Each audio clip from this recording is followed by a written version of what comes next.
하나님의 말씀을 보겠습니다. 하나님의 말씀은 사사기 2장 6절에서 12절 말씀입니다. 사사기 6장 1절에서 12절 말씀입니다.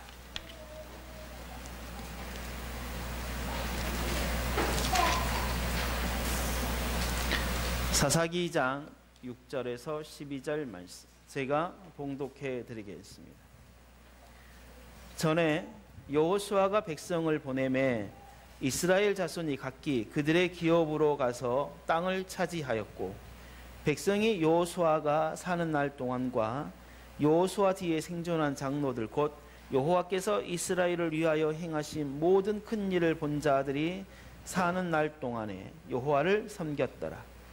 여호와의 종 눈의 아들 여호수아가 110세에 죽음에 무리가 그의 기업의 경내 에브라임 산지 가하스 산 북쪽 딥나 헤레스에 장사하였고, 그 세대 사람도 다 그 조상들에게로 돌아갔고, 그 후에 일어난 다른 세대는 여호수아를 알지 못하며 여호와께서 이스라엘을 위하여 행하신 일도 알지 못하였더라.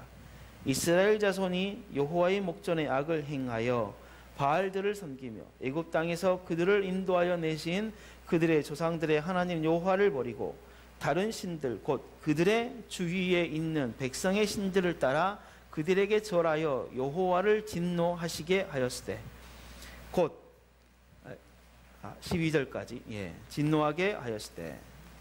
아멘. 이 말씀을 가지고 다른 세대와 다른 세대라는 제목으로 하나님의 말씀을 선포하도록 하겠습니다. 가끔은 세상을 살아가면서 참 난감할 때가 있습니다.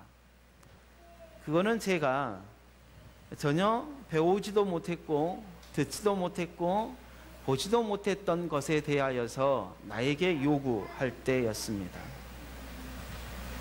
또 다른 사람들은 다 아는 내용들인데 제가 그 내용에 대해서 정확하게 알지 못할 때 참으로 힘들고 어려웠습니다. 부끄럽기도 했었고, 또 다른 측면에 있어서는 내가 참 이 정도밖에 안 되구나 라는 자괴감도 느끼게 되어졌습니다. 특히 결혼에서 더 그랬습니다. 결혼을 참으로 사모했습니다. 저는 저희 집안에서 제가 처음으로 하나님의 말씀으로 하나님의 은혜로 구원을 받아서 참 신앙생활하면서 부러웠던 것 중에 하나가 뭐냐면 가정 예배를 드리는 거였습니다. 그래서 참 그렇게 하고 싶고 그러하기를 원했습니다.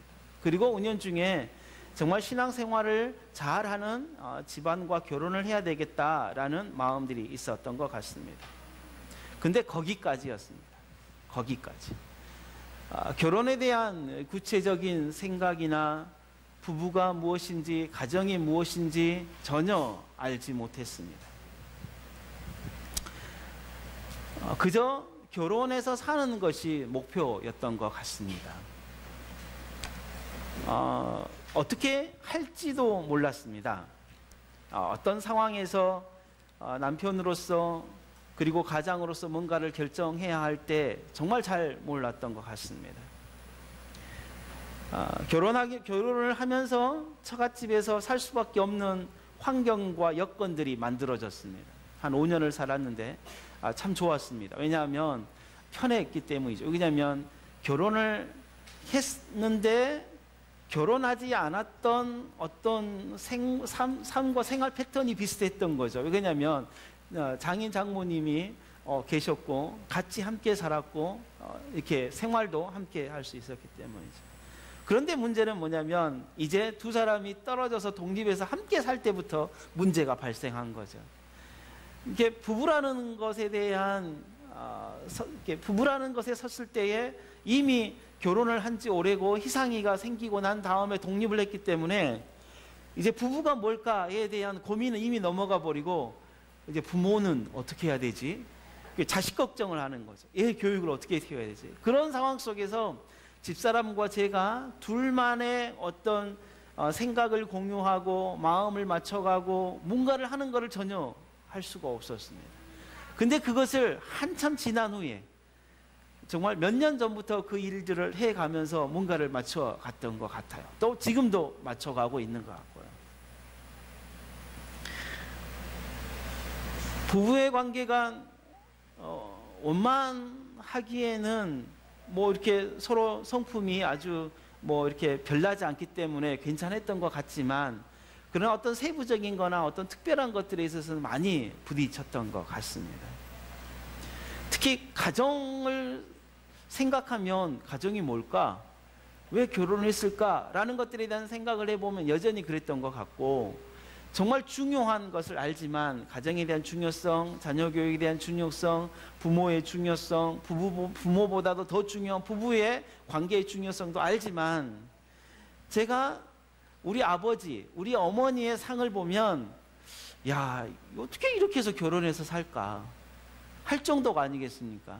저희 부모님의 상은 그러죠. 아버님은 저녁이 되면 늘 술에 취해 들어오셔서 큰 소리로 야단을 치기 시작을 하고, 어머니는 막 거의 실신할 정도로 아버님을 말리는 상황이고, 그런 상황이 일주일에 한 5번 정도. 그런 상황 속에서 부부의 원만한 관계, 볼 수 없는 상황이죠. 그리고 부모로서 자식을 챙기고 뭐 이게 없죠. 7남매니까 열심히 아이들을 키우고 일하는 것에 목표이니까, 부모님이 저 이렇게 도시락 싸주시는 것, 부모님이 싸주는 것은 얼마 되지 않았던 것 같아요. 나중에는 전부 다 큰 누나, 둘째 누나가 이렇게 도시락을 싸줬던 것, 부모의 상도 볼 수 없었던 거죠. 그러니까 가정이라는 것을 뭔가를 세워간다고 했을 때에는 제 안에 아무런 상이 없는 거예요. 그저 상은 뭐냐면 드라마로 봤던 그 부부의 상, 영화로 봤던 어떤 부모의 상, 그리고 내가 나중에 이렇게 경험하지 못했지만 그래도 들었던 것들에 대한 어떤 상들. 근데 그거를 구체화시키기는 너무나 어려웠어요. 결혼을 하자마자 구체화시킨다든지, 그거를 구체화시키는 기간은 제가 한 10년이 넘었던 것 같아요. 집사람하고 같이 한 집에서 따로 부모를 떠나 살기 시작할 때부터 서로 부딪히고 서로 싸우고 서로 이렇게 감정의 골이 깊어지고 하면서부터 뭔가를 만들어 갔던 것 같아요. 근데 잠시 생각을 해보면, 그래서 교회 하면서 이렇게 부부 세미나도 해보고 이것도 저것도 해보면서 이제 고민, 퀘스천 마크가 하나 생긴 거야. 그럼 우리 자식에게, 희상에게, 희준이에게 부부로서의 어떤 상을 내가 남겨놨을까? 지금까지 부모로서 내가 어떤 상을 남겨놨을까? 내가 못 배우고 못 듣고 못 경험했기 때문에 그것을 그대로 우리 자식에게 물려주는 것이 맞을까? 아니면 내가 정말 몰랐던 그러한 것들을 차단하고 다시 우리 아이들에게 뭔가를 새로운 것을 남겨줄 수 있을까? 참으로 많은 고민이었던 것 같아요. 그리고 지금도 연속이에요. 우리 부모들이 늘 고민하는 거 아니겠습니까? 우리 아이들에게 늘 이야기하지만 부모 교육의 100%는, 거의 99%는, 아니 100%는 부모인데, 부모의 상을 보고 우리 자녀가 보고 배울 건데 어떻게 할 거냐에 대한 엄청난 고민이었던 거죠. 사사기 2장 이 말씀을 읽으면서 다른 세대라는 단어가 나옵니다. 너무나 우리가 잘 아는 단어, 다른 세대. 2장 10절에 그 세대의 사람도 다 그 조상에게로 돌아갔고 그 후에 일어난 다른 세대는 여호와를 알지 못하여. 우리가 참 교회에서 많이 쓰는 단어가 다음 세대 아닙니까? 다음 세대. 우리 다음에 정말 우리 교회의 주인공이고 또 우리 집안에 정말 주인공인 이 다음 세대들, 요 세대들에 대해서 우리가 막 생각을 하는데, 성경은 이미 그 다음 세대를 이야기하기보다는 다른 세대를 이야기하게 돼요. 다른 세대. 이 다른 세대가 우리 자녀들의 모습이 되어서는 안 된다. 그럼 요 다른 세대는 어떠한 세대이냐에 대한 이야기를 좀 해보고자 합니다. 이런 이야기를 해보고자 할 때에 좀 이 원론적인, 좀 근원적인 이야기를 해서 좀 출발하고자 합니다. 그게 뭐냐면 하나님께서 이스라엘 백성들을 택하시고 그 이스라엘 백성들을 가나안 땅으로 인도해 가시고 그 가나안 땅에서 하나님께서 뭐 하기를 원하시느냐라는 거예요. 뭐 하기를 원하시느냐. 그건 하나님의 나라죠. 하나님께서 하나님의 나라, 하나님의 통치, 하나님의 다스림을 받고 하나님의 말씀에 순종하는 백성들, 그 백성들을 통하여서 이 세상에 하나님이 창조주라는 사실을 온전하게 드러내고 하나님의 살아 역사하시는 놀라운 그 하나님을 이 세상에 선포하게 하시는 일, 그러한 일을 할 때에 하나님의 백성들이 이 땅에서 다스리는 자로, 정말 하나님의 다스림의 권한을 받고 다스리는 자로 삶을 살아갈 수 있는 그러한 하나님의 나라를 만들기 위함이 아니었겠냐. 실제 성경은 그러하고, 그러할 때 이 하나님의 나라는 단순히 구호나 표어가 아니다. 구호나 표어가 아니다. 기독교 세계관을 통하여 하나님의 나라를 경영하는 언약교회, 이게 언약교회가 표방하는, 그리고 언약교회가 나아가야 하는, 언약교가 해야 하는 어떤 타이틀로 잡고 그것을 실현하는 일들을 하려고 하죠. 그럴 때 거기서 나오는 하나님의 나라가 무엇이냐. 하나님의 나라. 이 하나님의 나라는 생명력이 있어요. 뭐냐면 하나님께서 창조하신 것부터 시작을 해서 끊임없이 하나님이 말씀하시고 하나님의 통치를 통하여서 하나님의 온전하심을 드러내고 하나님의 의를 드러내고 하나님의 영광을 드러내는 이 하나님의 나라. 이거는 창조 때부터 있었고 그 창조 때부터 지금까지, 그리고 앞으로도 계속 이루어질 것에 대한 것을 우리들에게 계속해서 보여주고 있는 것이죠. 그래서 이 하나님의 나라는 생명력이 있다. 살아 역사하고 정말 힘이 있다. 움직인다라는 거죠. 하나님의 나라는 흘러가요.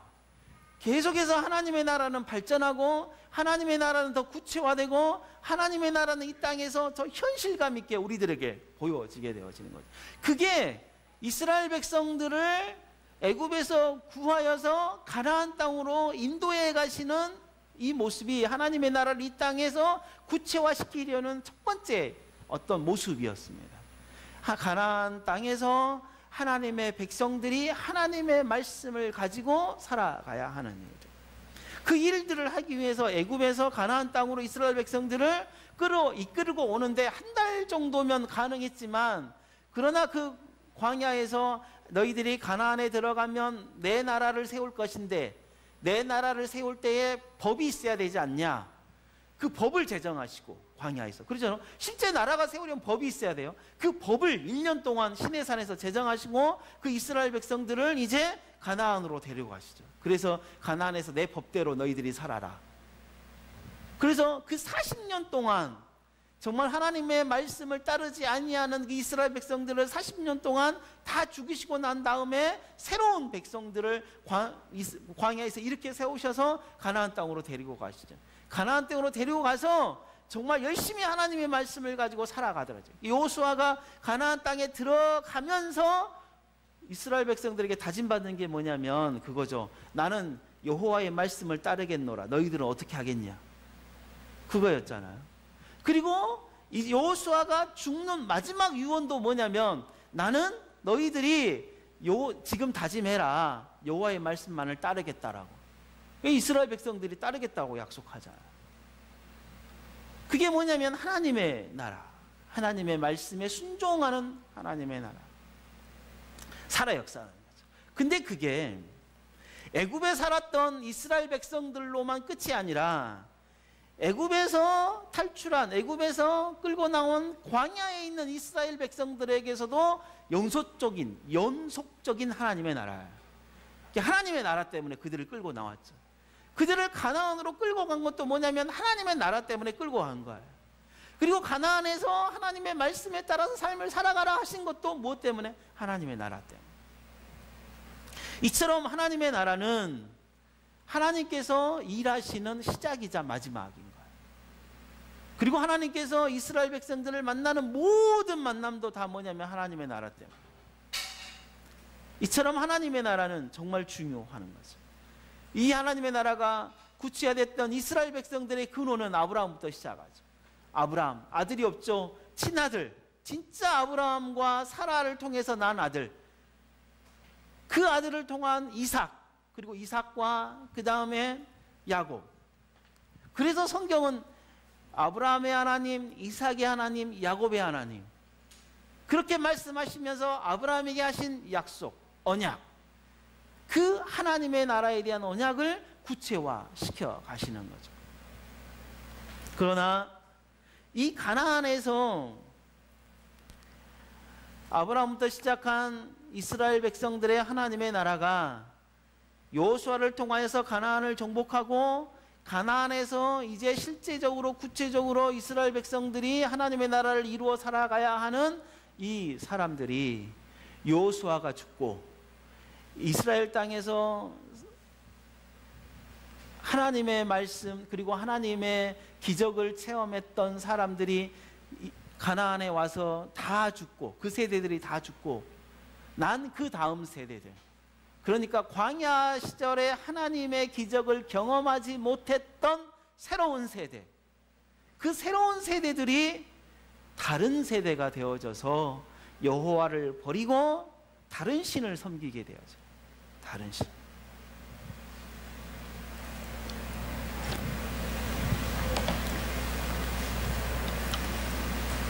그 하나님의 나라를 볼 때에,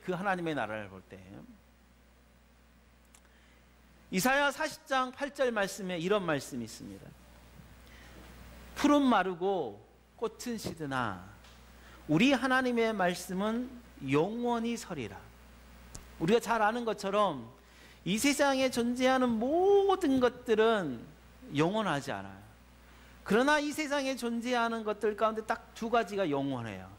그게 뭐냐면 하나님의 말씀, 그리고 그 말씀을 가지고 순종하고 그 말씀을 따라 삶을 살아가는 하나님의 백성. 하나님의 말씀, 우리가 잘 아는 것처럼 영원해요. 하나님의 말씀은 창조 때부터 예수 그리스도가 다시 오실 재림의 때까지, 그리고 재림하고 난 다음에 새하늘과 새 땅이 온 그 영원한 하나님의 나라에까지 하나님의 말씀은 떨어지지 않아요.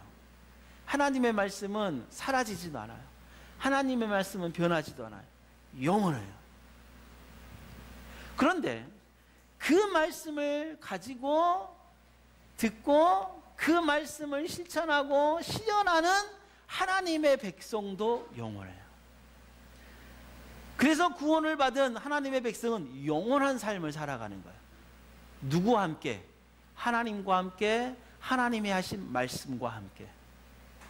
그러나 악인들은 지옥에서 하나님과 영원토록 교제하지 못하는 거죠. 그리고 그 하나님의 백성은 아브라함이 죽으면 이삭을 통하여, 하나님의 백성, 이삭이 죽으면 야곱을 통하여, 야곱이 죽으면 야곱의 12 아들들을 통하여, 야곱의 12 아들이 죽으면 그 12 아들들의 자식들을 통하여서,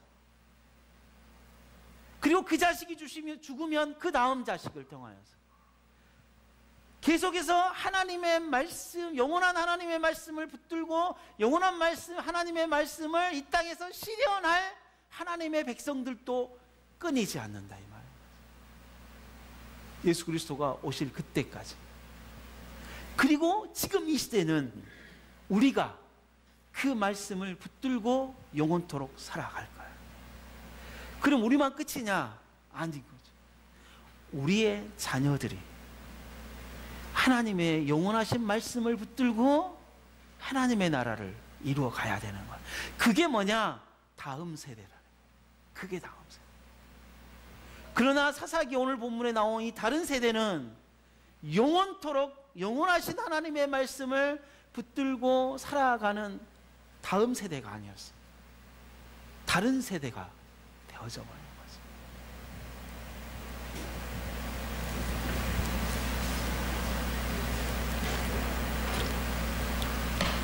하나님의 나라가 어떤 나라냐? 이사야 61장 2절을 우리가 한번 읽어보도록 하겠습니다. 죄송합니다. 지금 제가 다리가 너무 왼쪽 다리가 불편해가지고 지금 한 발로 거의 서 있어야 할 상황이어서 지금 제가 너무 여러분 보기에 막 표정도 이상하고 막 그럴 것 같습니다. 좀 이해해 주시고. 갑자기 그 다리 염증 생기는 병이 있잖아요. 저한테 이번에 좀 심하게 와가지고 지금 제가 막 제대로 걷지도 못하고 있습니다. 61장 2절 61장 1절부터 3절까지 한번 우리가 같이 한번 읽어주시기 바랍니다. 61장 1절부터 3절 같이 읽겠습니다. 시작.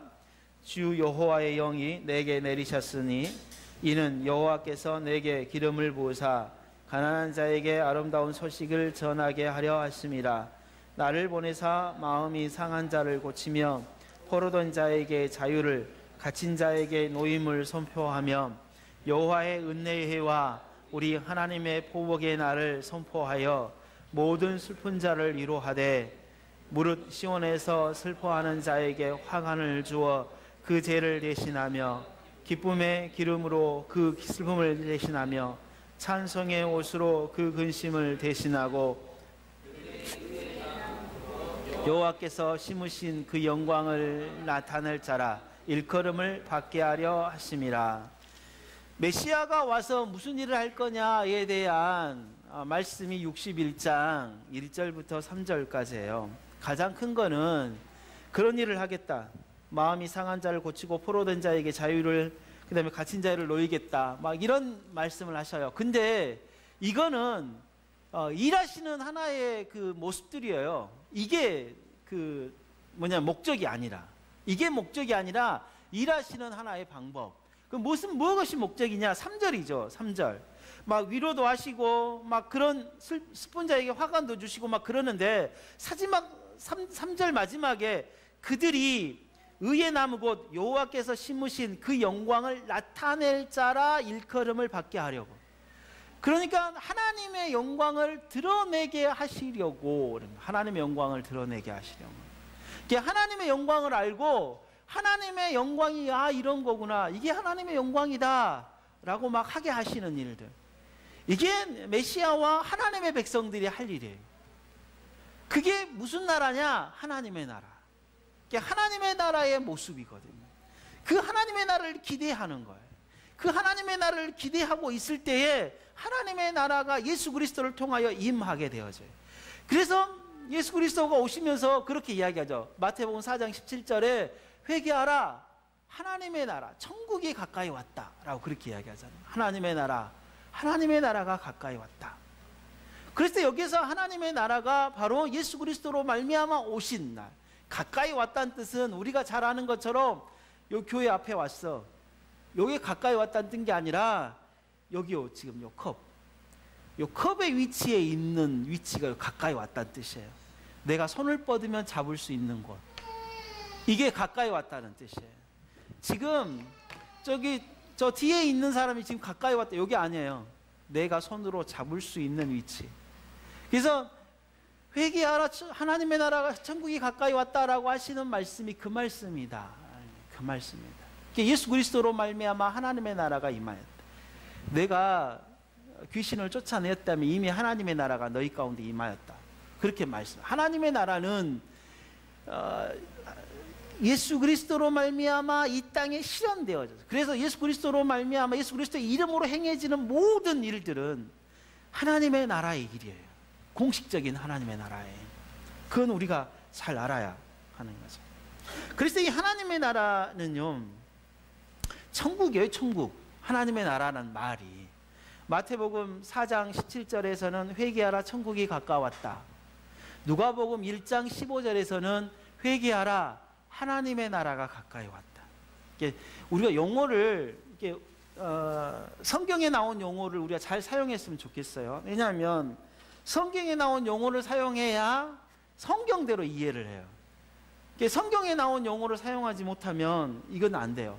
예수님을 믿으면 죽어서 천국 갑니다 그러잖아요. 그러면 그 말은 오해성이 상당히 많아요. 이거는 성경의 뜻이 아니에요. 예수님을 믿고 죽으면 천국을 안 가요, 절대. 예수님을 믿으면 천국 가요. 죽어서가 아니라 예수님을 믿으면 이 땅에 임한 하나님의 나라를 우리가 임하게 돼요. 예수 그리스도를 믿자마자 하나님의 나라가 천국이 임하게 돼요. 그래서 어떻게 할 수 있어요? 우리가 하나님의 나라에 하나님의 말씀을 따라서 하나님의 통치를 받을 수 있는 존재가 된 거죠. 죽어서 가는 곳이 천국이 아니에요. 성경은 절대 천국이라고 이야기한 적이 한 번도 없어요. 죽어서 가는 곳이. 뭐라고 이야기하냐면 초소. 내가 하늘에 올라가서 초소를 예비하겠다. 그래서 우리는 그 옛날에 우리 믿음의 선배들이 그거를 집당자를 써가지고 천당이라고 했죠. 천당. 천국이라고 안 하고 천당이라고 했어요. 그리고 예수님이 십자가에 못 박혀 있던 강도에게 뭐라고 하냐면 너가 오늘 밤 나와 함께 낙원에 있으리라 라고 해요. 그리고 내가 하늘로부터 왔으니 하늘로 올라가겠다라는 표현을 써요. 그럼 천국은 뭐냐? 하나님의 나라, 하나님의 통치를 받는 하나님의 나라가 천국이에요. 이게 하늘나라죠. 하늘나라. 그 하늘이라는 단어는 하나님이라는 단어를 써야 할 때 유대인들이 하나님이라는 단어를 함부로 쓸 수가 없어서 하늘이라는 말로 대치서 쓴 거예요. 그래서 하늘나라, 천국이라고 한 거예요. 그래서 제가 천국, 이게 우리가 죽으면 천당 갑니다 라고 막 이야기를 하니까 어떤 집사님이 저에게 물었어요. 그때 전도사님이면 전도사님 왜 죽으면 천당을 간다고 하나요? 천국을 간다고 해야죠. 왜요? 아니 천당은 조그만한 집이고 천국은 엄청나게 큰데 우리가 죽어서 가는 그곳이 엄청나게 큰 곳이잖아요. 근데 왜 집이라고 해요? 제가 대물어 누가 그렇게 가르쳐 주던가요? 부흥사님이 그렇게 가르쳐 줬는데요. 이게 부흥에 와가지고 제가 아 그래요. 그러고 말해. 이게 잘못된 용어예요. 그 부흥사님이 가르쳐 주신 용어가. 성경은 한 번도 죽어서 가는 것을 천국이라고 한 적이 없어요. 천국은 하나님께서 이스라엘 백성들을 통하여서 이루시고자 하시는 나라. 그 나라, 이 땅에서 보여주신 나라. 예수 그리스도를 통하여서 실제 임한 나라, 하나님 나라. 그리고 우리가 예수 그리스도를 믿으면 임하는 나라.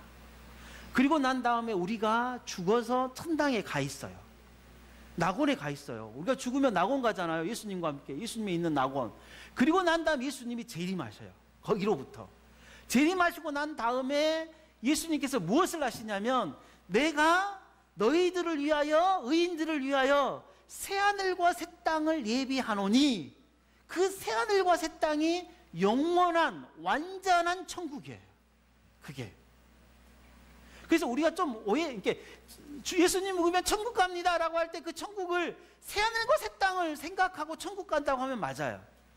근데 만약에 우리가 죽어서 가는 천국 했을 때 그 낙원을 천국이라고 하면 이 땅에 임한 하나님의 나라, 예수 그리스도를 믿자마자 임하는 하나님의 나라에 대해서는 이 천국에 대해서는 우리가 오해하게 되어져요. 그러니까 좀 잘못 알게 되어지는 거죠. 이걸 잘 해야 돼요. 그래서 옛날 우리가 배웠잖아요. 돈으로도 못 가요, 하나님 나라. 그러겠잖아요. 힘으로도 못 가요, 하나님 나라. 그러니까 하나님의 나라는 용어는 아주 좋아요. 근데 문제는 이 복음성가의 문제가 뭐였냐면 가는 것에 있었어요. 가는 것. 그러니까 그 하나님의 나라를 어디로 새하늘과 새 땅을 생각하면 가는 게 맞는데 예수 그리스도를 믿자마자 임하는 하나님의 나라, 이 하늘나라, 하나님 나라를 생각하면 이 복음성가 가사를 좀 바꿔야 돼요. 돈으로도 임하지 않는 하나님 나라.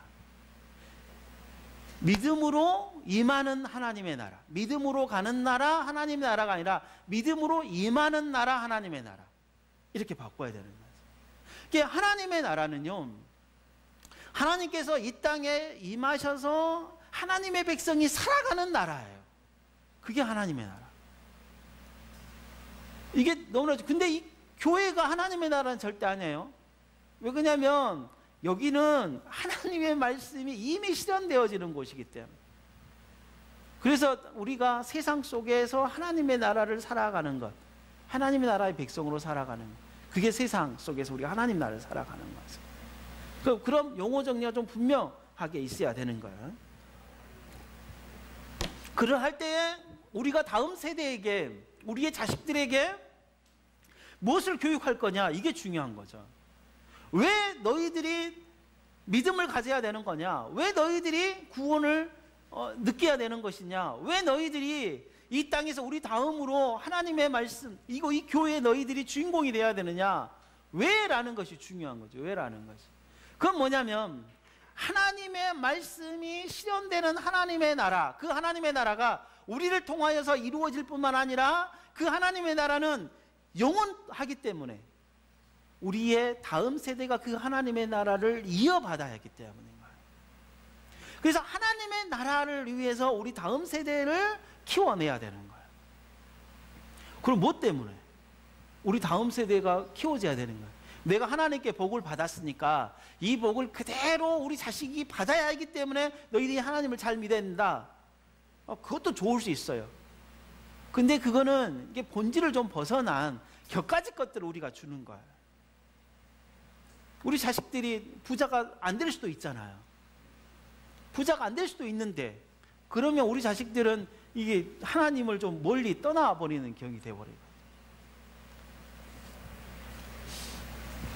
분명하게 하나님의 자녀는, 우리의 다음 세대는 하나님의 나라에 대한 세대가 되어져야 돼요. 하나님 나라의 백성들. 그걸 알아요. 이게 아는 것이 중요해요. 하나님의 나라는 마태복음 25장에서 나오는, 마태복음 25장에 나오는 세 가지의 비유가 나와요. 슬기로운 처녀, 미련한 열처녀가 나오죠. 그리고 뭐가 나와요? 양, 염소. 저녁이 되면 양은 양대로, 염소는 염소로 갈른다라는 비유가 나와요. 그리고 또 하나의 비유가 뭐냐면 달란트 비유가 나와요. 5달란트, 2달란트, 1달란트. 그 천국에 대한 비유의 세 가지의 포인트점이 뭐냐면 알미예요. 그리고 행함이에요. 암과 행함. 이게 정말 중요해요. 슬기로운 열처녀 중에 신랑을 맞이하는 들러리 열처녀죠. 그 열처녀 다 중에 5처녀가 미련한 처녀고 5처녀가 슬기로운 처녀, 지혜로운 처녀예요. 그러면 원래부터 10처녀 중에 5처녀는 미련하고 5처녀는 열처녀고 구분되어 있냐? 그러지 않아요. 예화의 처음은 열처녀로 시작을 해요. 그런데 끝은 5처녀로 나눠져요. 무엇 때문에 나눠지나요? 무엇 때문에? 신랑이 더디옴으로 등불을 켤 기름을 더 많이 준비한 지혜로운 자, 신랑이 더디올 사실을 알매도 불구하고 준비하지 못한 자. 이거죠.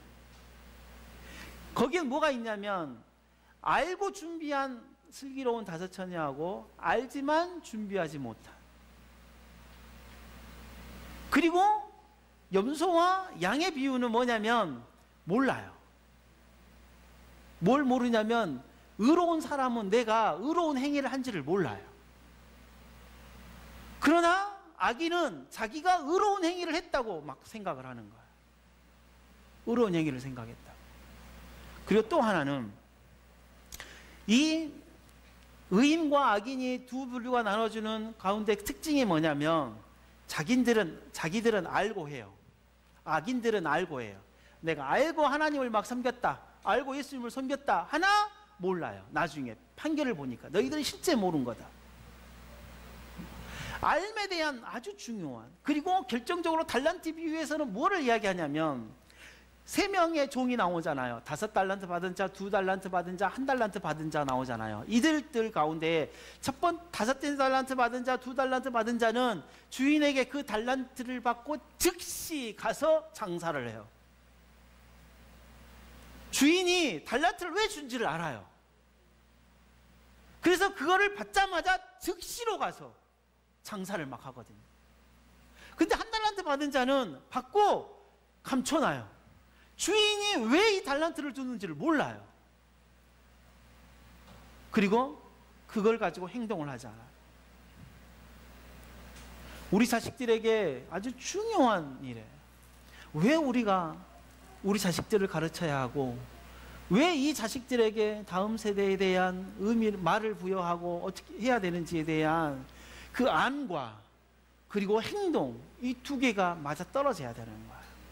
왜 우리가 신앙을 전수해야 되고 우리 교회가 정말 내가 아니라 우리 다음 세대에게 목표점을 가져야 되는지에 대해서 좀 분명한 인식이 있어야 돼요.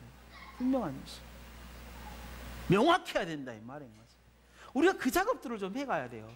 왜 이들에게 복음을 줘야 되는지, 왜 이들이 복음을 붙들고 살아야 되는지, 그걸 좀 명확하게 해줘야 할 필요성이 있다. 실제적으로 좀 그런 일들.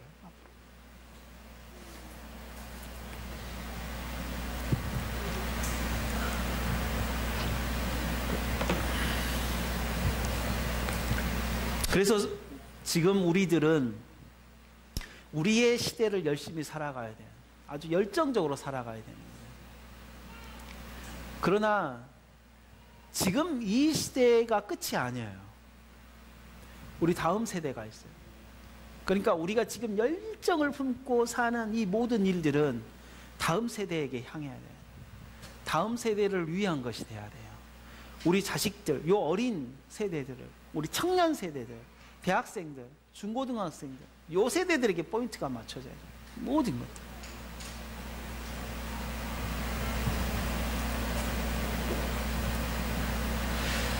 이스라엘 백성들이 가장 놓친 게 뭘까요? 가나안 땅에서 요 다른 세대들이 등장하게 된 가장 주 원인이 뭘까요? 그러지 않겠어요? 신명기 6장에서 나오는 쉐마 말씀이겠죠. 자식들에게 이 율법을 가르쳐라. 그거를 못했기 때문이겠죠. 어떤 집안은 가르쳤을 거예요. 그러나 가르치지 못한 집안이 훨씬 많았을 거예요. 그러니까 그랬겠죠. 그걸 못한 거예요. 한번 볼래요? 사사기 2장, 이들이 누구의 말을 따르는지.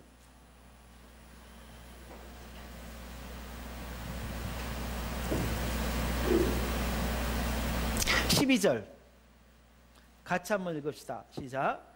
애굽 땅에서 그들을 인도하여 내신 그들의 조상들의 하나님 여호와를 버리고 다른 신들 곧 그들의 주위에 있는 백성의 신들을 따라 그들에게 절하며. 우리 다음 세대들이 우리 지금 살아가고 있는 우리 세대의 말을 듣지 않고, 우리 세대의 말에 영향을 받지 않고, 우리 세대가 가르치는 이 가르침을 받지 않고 그들이 살아가는 주변 사람들의 말을 따르게 된다면 이렇게 되어지는 거예요. 주도권, 영향력, 이것을 우리가 놓치면요, 그 주변 것들이 주도권과 영향력들을, 우리 자녀들에 대한 주도권과 영향력들을 갖게 되어져요. 그래 버리면 그들을 장담할 수가 없어요. 우리의 다음 세대가 될 것에 대한 장담을 할 수가 없다 이 말인 거죠.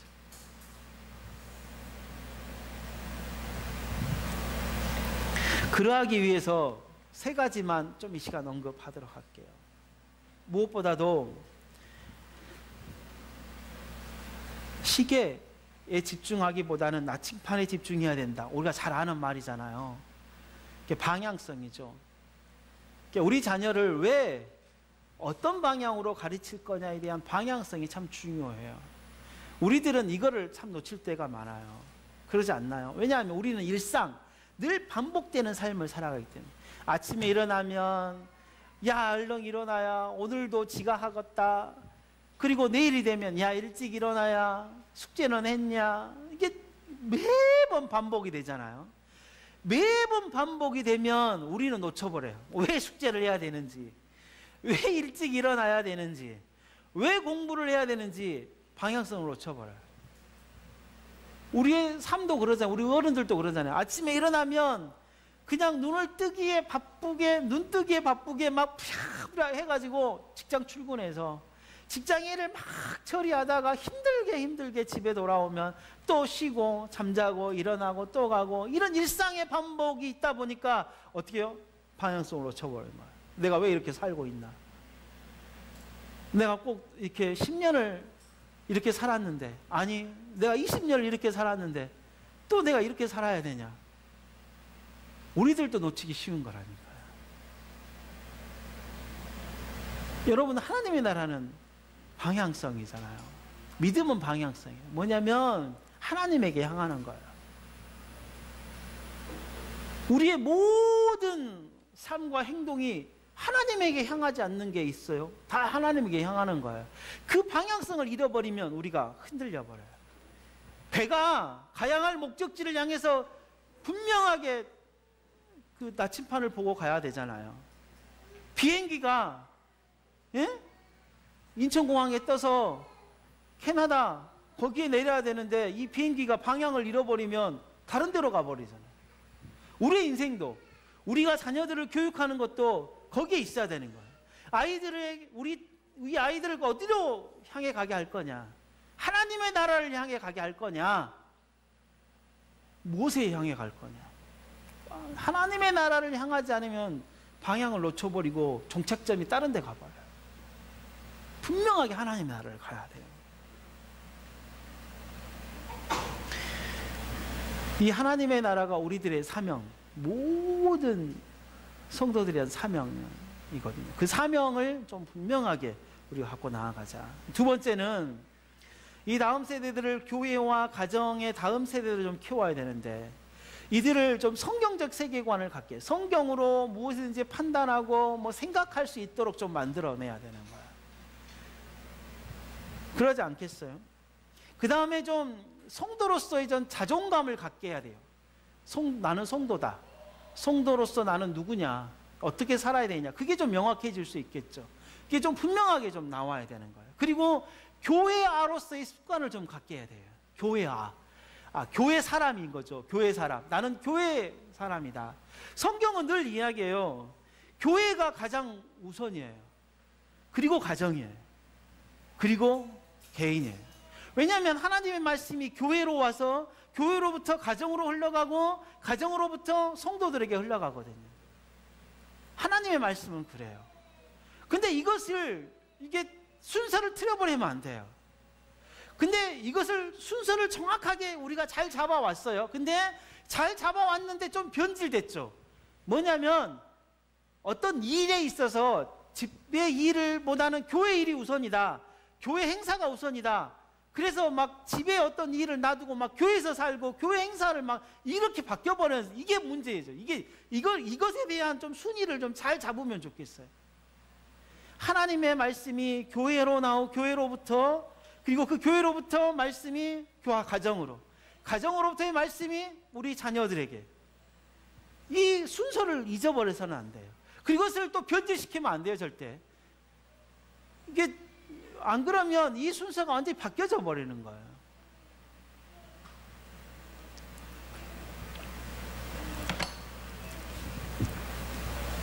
그래서 교회에 하나님께서 보여주신 놀라운 사랑과 은혜가 가정에게도 동일하게 흘러가도록 해야 되는 거예요. 그래서 교회에서 정말 열심히 그리고 상냥스럽게 잘해주시는 우리 집사님들, 그리고 우리 부모들, 집에서도 그렇게 우리 자녀들에게 잘해줘야 돼요. 근데 이게 또 잘 안 되죠. 그러면 교회에서도 집에 계신 것처럼 해야 돼요. 잘못하면 막 혼내불고, 이게 막 그러셔야 이게 좀 이렇게 동등해요. 왜냐면은 이게 교회에서는 너무나 이렇게 천사 같은 모습인데 집에서는 천사 같지 않은 모습, 교회에서도 천사 같지 않는 모습을 해도 돼요. 못하면 혼내불어야지. 뭐라 그러고. 그러고 난 다음에 말씀이 흘러가도록 만들어줘요. 말씀이 흘러가도록. 말씀이. 다른 사람 앞에서는 잘못해도 그럴 수 있어. 근데 집에만 들어가면 이러면 안 돼요. 왜냐면 이게 좀 우리 자녀들이 이게 부모님에 대한 이중성을 느끼면 이게 교육이 잘 안 돼. 이게 다른 사람이 있을 때도 옆으로 데려가가지고 혼을 내야 돼요. 혼을 내야 돼. 그게 맞는 것 같아요. 그 현장에서 혼을 내는. 세 번째는 우리가 잘 아는 것처럼 우리 아이들에게 재능을 좀 주어야 되는 거예요. 하나님께서는 누구에게나 다 재능을 줬거든요. 근데 그걸 발견하지 못하는 거고 개발시키지 못하는 것이 참 많아요. 그리고 난 다음에 이 재능을 준다는 것은 분별력을 준다는 거야. 분명한 분별력을 준다. 그래서 언제까지 이게 세상의 악한 것들을 이렇게 차단만 시키겠어요? 못 하잖아요. 그러면 그 세상이 악한 것이 악한 것이다라고 분별할 능력을 키워줘야 되는 거예요. 그걸 차단한다고 우리 아이들이 영향을 안 받는 게 아니에요. 다 영향을 받아요. 근데 이게 잘못됐다는 사실을 알 수 있도록 분별력을 키워줘야 되는 거예요. 이걸 정말 잘해야 되는 거예요. 이걸 정말 잘해야 돼요. 그래서 직접 농사를 짓게 만들어야 되고, 그리고 직접 이게 타작도 하고 밥도 해 먹게 만들어야 되는 거예요. 이게 계속해서 먹여주기만 하면 안 되는 거죠. 아이들에게 그러할 능력을 키워줘야 되는 거죠. 그러는데 하나님 나라도 주기만 하면 안 돼요. 이들이 실제적으로 살아갈 수 있도록 하나님의 나라를 읽게 해줘야 돼요. 그래서 하나님의 나라 처음부터 마지막까지 읽고 이들이 경험하고 깨닫게 해야 좀 지식과 지혜가 풍성해지죠. 그래야 되는 거예요. 차단하면 안 돼. 저는 이번에 그 청년부, 대학 청년부들이던데 좀 이렇게 강의를 해달라고 그래가지고, 그러면 이게 그 강의 가운데 실제적으로 얘들이 이게 분별력을 좀 심어줘야 되겠다 싶어가지고 그 영화를 하나 보면서 이렇게 그 영화를 좀 평가하고 해야 되겠다. 그래서 내가 그 강의의 주제에 맞게 영화를 곡성을 선택을 했어요. 그래서 이 곡성은 제가 여러분들이 이야기했던 것처럼 굉장히 비기독교적인 영화거든요. 근데 우리 요 아이들은 보는 것은 좀 이렇게 영향력, 아직 분별할 능력이 없으니까 안 되죠. 근데 어른들도 분별할 능력이 없으면 그 영화를 보고 이렇게 분별할 능력이 없으면 그 영화가 유익하진 않아요. 그래서 그럼 고들에게 그 영화를 보면서 내가 좀 이렇게 토론도 그 영화에 대해서 같이 분별할, 좀 이렇게 이런 영화는 이런 영화에서 이러하다라고 분별할 수 있도록 좀 해줘야 되겠다라고 이제 하면서 그 영화를 이렇게 내가 좀 하겠다라고 했더니 걱정이 돼가지고 이 담당하시는 분이 나도 안 봤는데 그거 무서워서 그거 좀 굉장히 안 좋은 영화라는데요. 그거 우리 목사님에게도 물어보고 다른 목사님에게 물어봤는데 그걸 왜 보냐고 막 그러는데요. 어떻게 해야 될까요? 막 그랬다고. 아직 저기는 그럴 준비가 안 됐구나. 그럼 내가 다른 영화로 바꿨어요. 아주 기독교적인 영화로 바꿨어요. 이게 뭐냐면 그 영화가 안 좋은 영향이 분명히 맞아요. 근데 그 영화의 내용들이 우리들에게 안 본다고 영향이 안 오냐? 아니에요. 와요. 이미 우리들은 다 왔어요. 여러분 혹시 헐리우드에서 나온 공포영화 한 번도 안 본 적 있나요? 공포영화 본 적 있죠? 그 영화들이 이 곡성, 우리나라에 나온 이 곡성이라는 영화가 그것을 본따 가지고 만든 최초 영화예요. 할리우드가 원래 그 호러 영화가 없었어요. 나오면 무슨 영화였어요? 그거였어요. 그 드라큘라, 좀비, 이런 거잖아요. 근데 트렌드가 완전히 확 바뀌면서 뭐였냐면, 좀비나 그 다음에 우리나라의 전설의 고향 같은 옛날의 전설의 고향 같은 뭐가 있었냐면 선과 악에 대한 분별한 그것 때문에 있었잖아요. 그러니까 악으로 죽인 그 남자가 그 사람이 귀신 와서 복수한다. 그러니까 선하게 살자. 이게 아주 단순한 내용이었잖아요. 근데 헐리우드에는 그게 없었어요. 그게 있다고 손치더라도 뭐였냐면 죽은 자는 죽어요. 죽은 세계에 가 있어라. 그런 거잖아요. 그래서 좀비라는 영화들도 뭐냐면 이 죽어서 있어야 할 그 세계에 가지 않고 요 세계에 있기 때문에 죽어서 보내버린 거잖아요. 그런 어떤 분명한 어떤 구도가 있었는데 이 헐리우드가 이제 소재가 떨어지니까 이 동양의 신비적인 이런 것들을 받아서 무슨 영화부터 그랬냐면 사랑과 영혼. 패트릭 스웨이즈가 나온 사랑과 영혼이 그거였어요. 그 선악 구도에 맞춰서 나온 전설의 고향 같은 영화야. 굉장히 아름답게 만들어내죠. 근데 그 다음부터 어떻게 만들어냈냐면 그 귀신이 등장하는데 그 귀신에 대한 영화의 결말이에요. 결말이 없어요. 혹시 그런 영화들 혹시 안 봤어요? 결말이 없고 누가 승리해요? 귀신이 승리하고 끝나버린 영화예요. 그런 영화들이 뭐냐면 헐리우드에 나와 있어요. 그런 영화들을 한 번이라도 봤다면 곡성과 같은 영화라니까요. 그게 우리나라에 처음 시도된 영화. 근데 그런 영화들이 이미 봐놓고 이 곡성 영화 이게 막 뭔가가 우리들에게 뭐 어두운 영이 막 우리들의 생활에 막 습격할 것처럼 막 이렇게 무슨 영역이 있어가지고 막 세력이 있어가지고 힘이 있어가지고 우리들에게 막 뭔가 영향을 그렇게 막 생각하고 하더라고요. 그게 아닌데. 이게 뭐냐면 좀 분명 정확하게 이 성경적으로 이게 악의 세력과 영의 세력, 그 다음에 사단의 어떤 일과 하나님의 어떤 이게 좀 정확하게 좀 분별할 만한 분별력을 심어줘야죠. 이게 분별력을 심어줄 것은 하지 않고 이게 차단만 시키려고 한다는 거죠. 어떤 데는 차단시키는 것이 좀 거부감이 있으니까 봐라. 뭐 이렇게 분별력도 안 심어주고 봐라 이렇게 해버리면 안 되는 거예요. 우리 아이들에게 그런 걸 심어줘야 돼요. 분별력을 좀 갖게 해줘야 돼요. 능력을 키워줘야 돼요. 재능을 좀 실질적으로 줘야 되는 거예요.